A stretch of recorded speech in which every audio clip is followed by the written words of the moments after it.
Paul, thank you. The biggest prize of Election Day, of course, will go to the winner of the presidential race. And it's expected to be very tight between Vice President Kamala Harris and former President Donald Trump. Joining us now are Democratic strategist Michael Trujillo and Republican strategist Matthew Klink. Thank you both so much for being here this morning.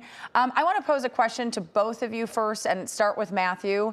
We're already starting to see some of the data come in as voters get to the polls, and we're learning what's happening. What's surprising to you about why people are saying they're turning out, and is either candidate's last-minute messaging working? I think the thing that surprises me most right now is the one, that in 2020 there was 110 million early voters. There have been roughly 82 million so far. The number is down, which isn't surprising. But what is surprising is the number of Republicans who said that they have voted early, and the decreased turnout in key Democrat strongholds like the city of Philadelphia, which means that, again, that could pose some big problems for Kamala Harris later this evening. But generally speaking, Republicans are enthusiastic, Democrats are enthusiastic. The last-minute messages by both campaigns is really geared toward getting people, even infrequent voters, to head to the polls. And I think that most of America is collectively gasping that Election Day is finally here. Yeah, I think that's true. Michael, I want to ask you the same question. He calls it enthusiasm. I've heard a number of Democrats say they're very anxious. What are you hearing? Well, I'm going to cure everyone's anxiety. By this time tomorrow, Kamala Harris will be your president, so LA could take a long breath, get the anxiety out, go for a walk. Our own Angelino, our own Brentwood resident of Kamala Harris, will be your president. Everything will remain normal. Nothing weird is going to happen. No weirdo is going to be your president tomorrow. And as opposed to 2020, that was an apple, and today is a complete orange. People are reverting back to going to their church or their YMCA or their local elementary school and getting their I voted sticker just like they used to before COVID. Okay, I want to ask a question to each of you because of your different parties. I want to start with you, Michael. Harris has taken a very different tone on Gaza depending on who she's talking to, on where she's campaigning. Are you concerned about possibly losing Michigan, where she's lost the confidence of Muslim and Arab voters? No. Governor Whitmer has made it a priority to make sure Michigan stays a part of our blue wall.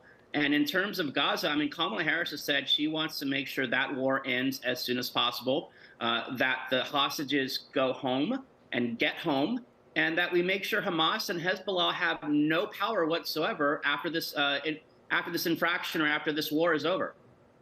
Do you acknowledge that her messaging has been slightly different? For example, campaigning in Pennsylvania versus campaigning in Michigan? I think she knows who her audience is and talks to her audience wherever she goes. Okay, Michael. That'd be a yes. Michael, your turn. I want to talk to you about Trump's campaign and his messaging of retribution. Do you think that messaging is still gaining traction enough with disaffected voters to win a general election? I think that for many Donald Trump voters, Donald Trump is the anti-establishment candidate, and I think that they are voting for him for that reason. I think, though, what's more important is the way Trump closed.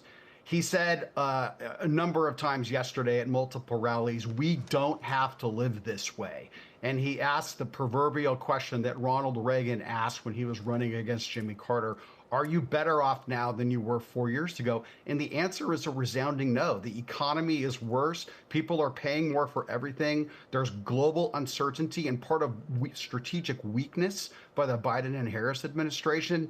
So, look, I love Michael, but I disagree with his conclusion about who's going to be the winner. I don't think we're going to know for a couple days, but it's not going to be as close as everybody predicts it is. I think that her support may be a mile wide, but it's an inch deep, and Donald Trump is going to pick up a lot of the blue wall, and I think he's going to win pretty convincingly.